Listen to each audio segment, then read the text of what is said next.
Picture this. It's April 1865. Robert E. Lee sits in his tent at Appomattox, days from surrender. An aide mentions the Western armies, Sherman's march, Grant's hammering campaigns. Lee nods grimly. Then someone mentions George Thomas. Lee's expression changes. Thomas, he says quietly, was the one general I never wanted to face. This isn't the story you learned in school. While Grant gets the glory and Sherman the fame, there was one Union general who terrified Lee in a way the others never could. A general who never lost a battle, never retreated, never made a mistake Lee could exploit. His name was George Henry Thomas, and this is why the greatest Confederate commander feared him more than any other man in blue. We'll uncover the personal history between these two West Point brothers turned enemies, the psychological chess game that made Thomas Lee's nightmare, and the one battle that proved exactly why Lee was right to be afraid. Through letters, tactical analysis, and the words of the men who fought, we'll reveal the untold story of the Civil War's most underrated general, and the legend who knew better than to underestimate him. Before we dive in, if you're enjoying this deep dive into Civil War history, hit that like button and subscribe. It really helps us keep bringing these stories to light. Now, let's meet the man Lee feared most. George Henry Thomas was born in 1816 in Southampton County, Virginia, the same ground where Nat Turner's rebellion would erupt when Thomas was 15. That uprising shaped him. He saw his family hide in terror and saw the brutal aftermath. Unlike most Virginia sons who'd later fight for the Confederacy, Thomas absorbed a different lesson about slavery's cost. At West Point, class of 1840, Thomas excelled. Not flashy like George McClellan or Ambrose Burnside, but methodical, precise, unshakable. His roommate, William T. Sherman. His artillery instructor, Robert E. Lee. Lee saw something in Thomas, a deliberate mind, immune to panic, obsessed with preparation. He gave Thomas top marks and remembered him.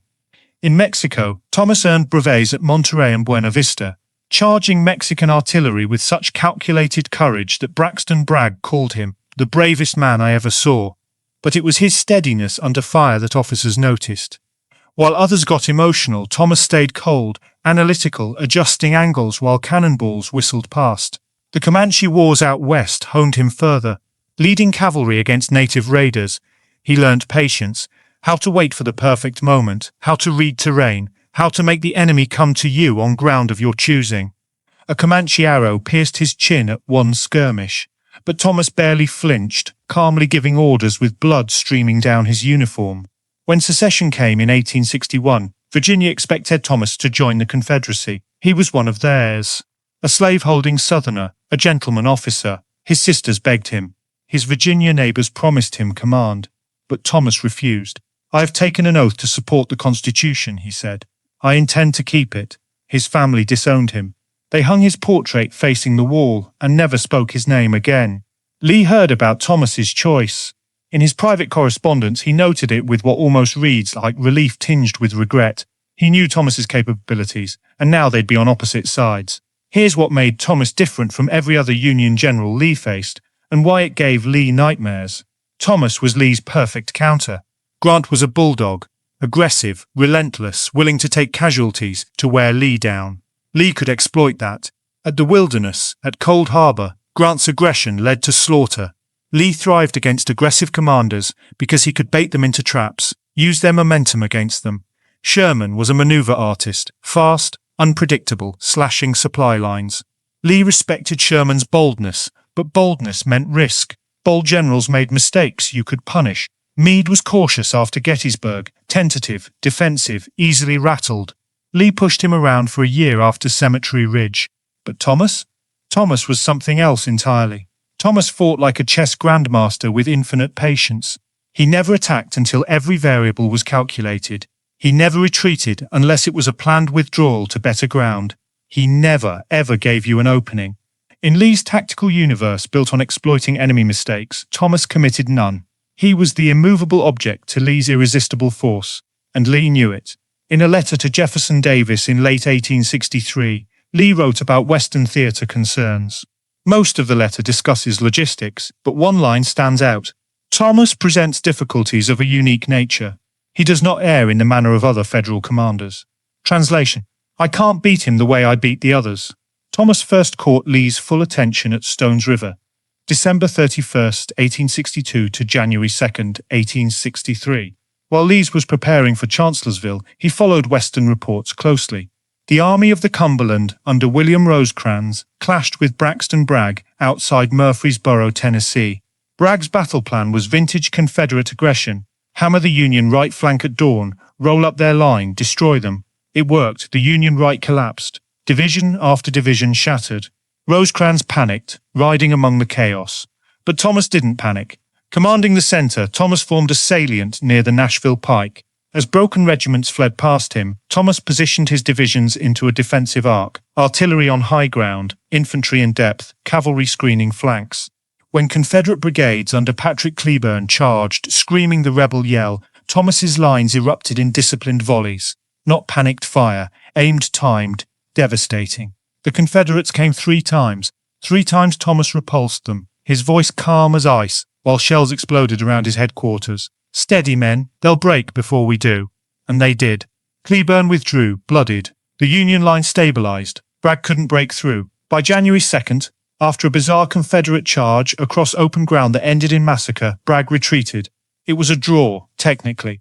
But Thomas had held when everyone else broke. The Rock of Stones River, soldiers called him. Lee read the reports with growing unease. Bragg had fought the kind of battle Lee specialized in: aggressive, opportunistic, exploiting chaos. Against any other Union commander, it would have worked. McClellan would have retreated. Burnside would have collapsed. But Thomas held, not through heroics, through science. September 1920, 1863. Chickamauga Creek, Georgia. This is where Lee's fears crystallized into certainty. Bragg, reinforced by Longstreet's corps from Virginia. Lee reluctantly sent his old warhorse west, attacked Rosecrans's Army of the Cumberland. The plan: break through, cut them off from Chattanooga, destroy them. September 20th dawned with Confederate assaults hammering the Union line. Then, catastrophically for the Federals, a miscommunication. Rosecrans received a garbled report of a gap in his line. Trying to fill it, he accidentally created one, pulling Thomas Wood's division out, leaving a quarter-mile hole. Longstreet saw it instantly. "Attack now!" 8 brigades, 11,000 men, poured through like a tidal wave. The Union right disintegrated. Entire divisions fled. Rosecrans himself got swept up in the rout, fleeing to Chattanooga convinced his army was destroyed. But on Snodgrass Hill, Thomas stood firm. As refugees from the broken right streamed past, Thomas consolidated every unit he could grab.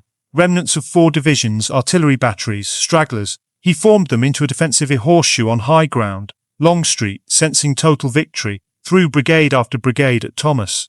For 6 hours Thomas held. Wave after wave of Confederate infantry charged uphill.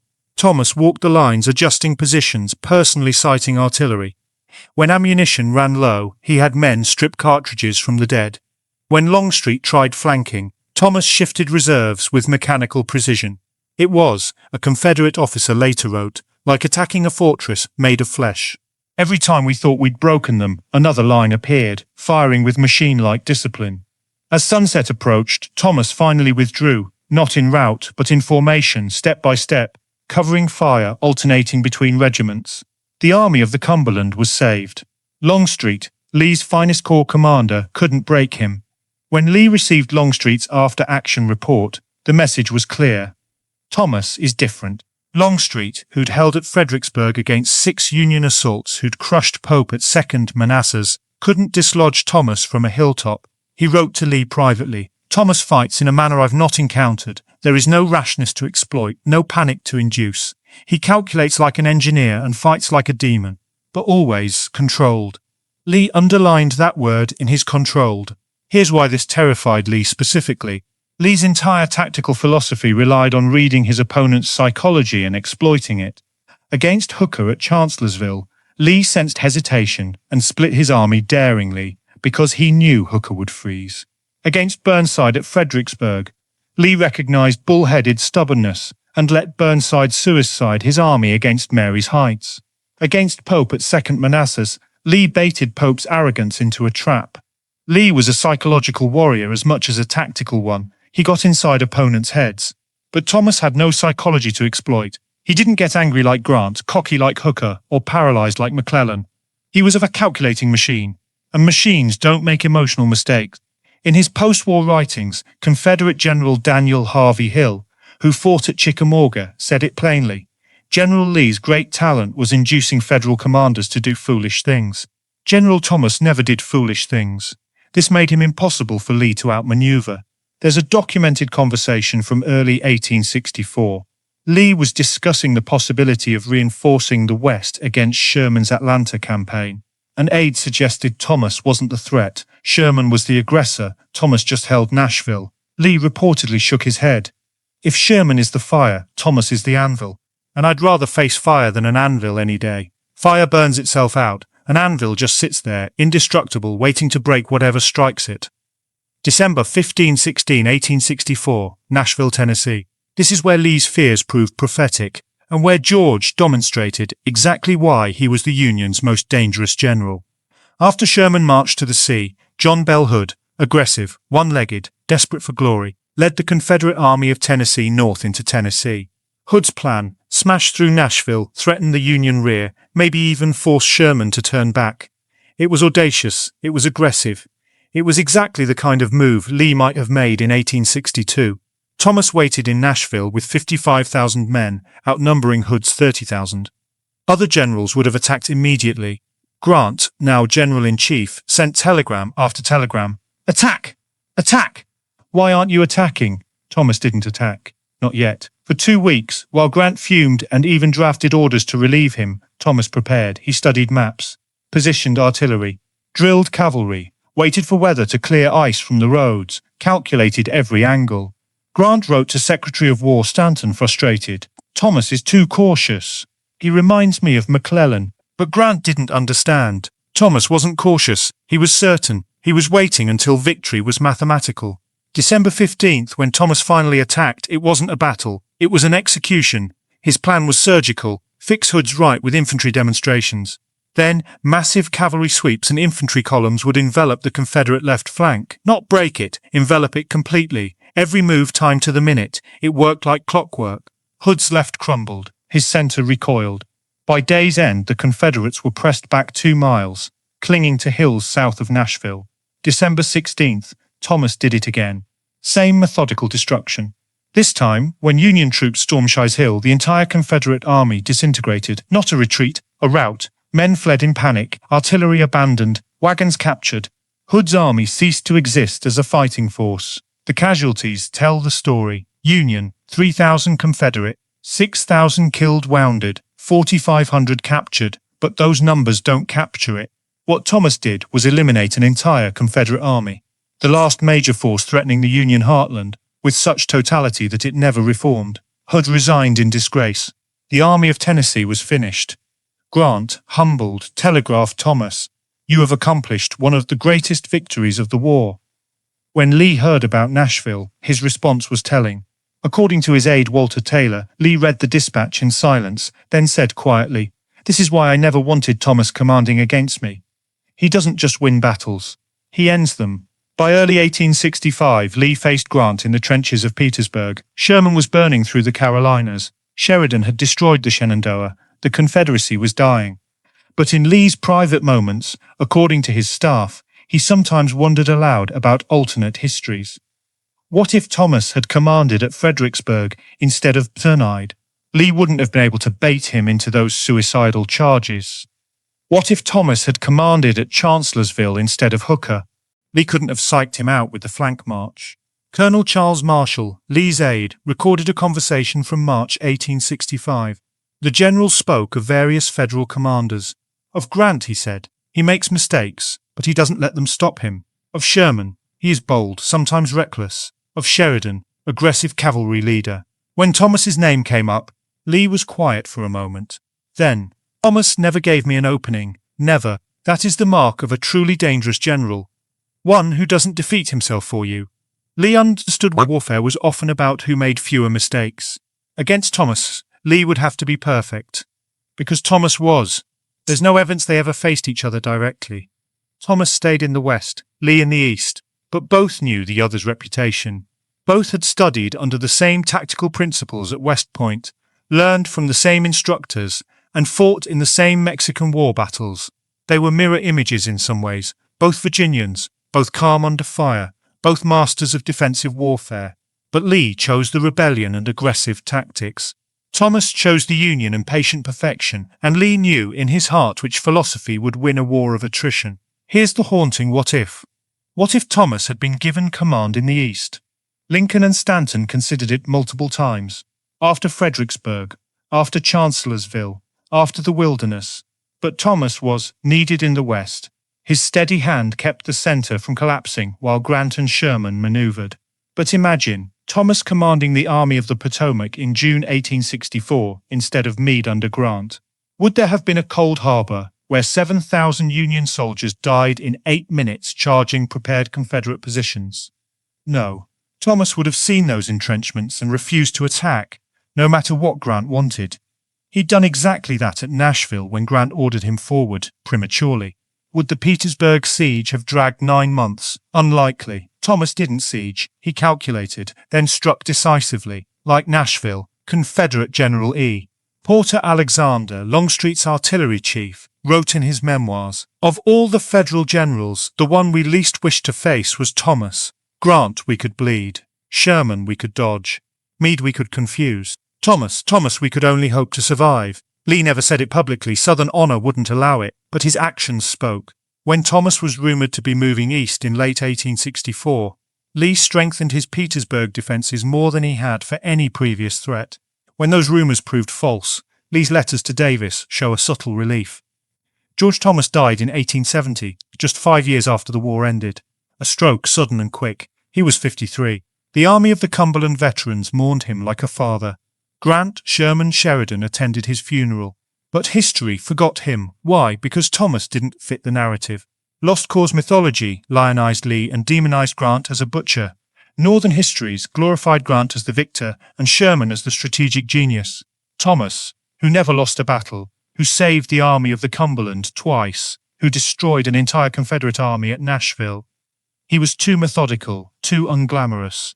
He gave no stirring speeches, made no daring marches, just won, perfectly every time. Lee, in contrast, became a legend. After his death in 1870, same year as Thomas, eerily, the lost cause turned him into demigod. Flawless, noble, only defeated by Northern numbers. The irony, Lee's actual tactical record was mixed.